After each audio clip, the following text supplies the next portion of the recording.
The new plants for 2026 provide the perfect opportunity to turn your backyard into your own personal flower shop. I've found 5 new introductions that I think you'll really like. They have beautiful, colorful blooms that are often fragrant and will work great in your cutting garden. The first one is Orange Sparkler Dianthus. And instead of the usual red, pink, or white blooms that you often find on dianthus, this one has peachy pink petals with dark pink splashes. And it has the classic dianthus scent. It's really pretty and smells wonderful.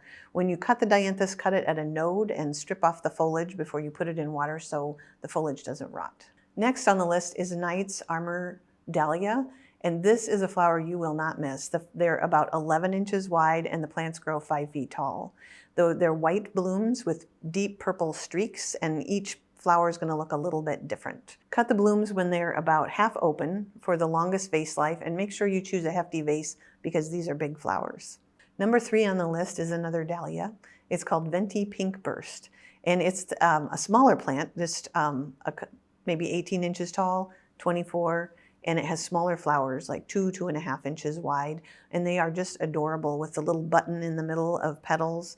And the plants produce a load of flowers. They're just covered, and they do need deadheading to keep them tidy, but they produced so many flowers. They kept the front of the border colorful, and it was really easy to just cut a few and make a bouquet, and you didn't even miss them. 4th on the list is Zinnia Linen. Zinnias are a cutting garden classic, and Johnny's Selected Seeds has come up with this really cool new color that will complement just about any color palette. Freshly cut blooms are oatmeal with pink and peach tones that intensify as the flower ages.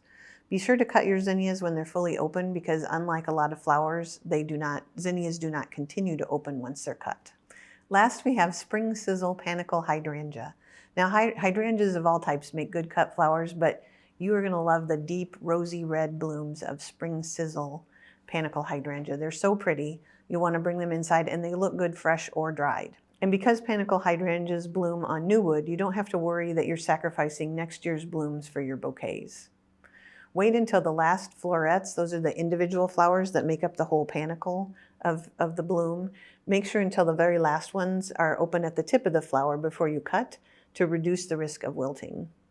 If you want to dry the bloom, put it in a vase and with about 1 inch of water, let it soak up that water and don't replace it. Or you can just let them dry on the plant and cut them at that time. And the great thing about Spring Sizzle is that it holds its red color even when it's dry. If these new plants got you interested in more new plants, check out the link below or visit gardengatemagazine.com to see more new plants in the story. And if you want to buy a few, be sure to check out your local and online garden centers.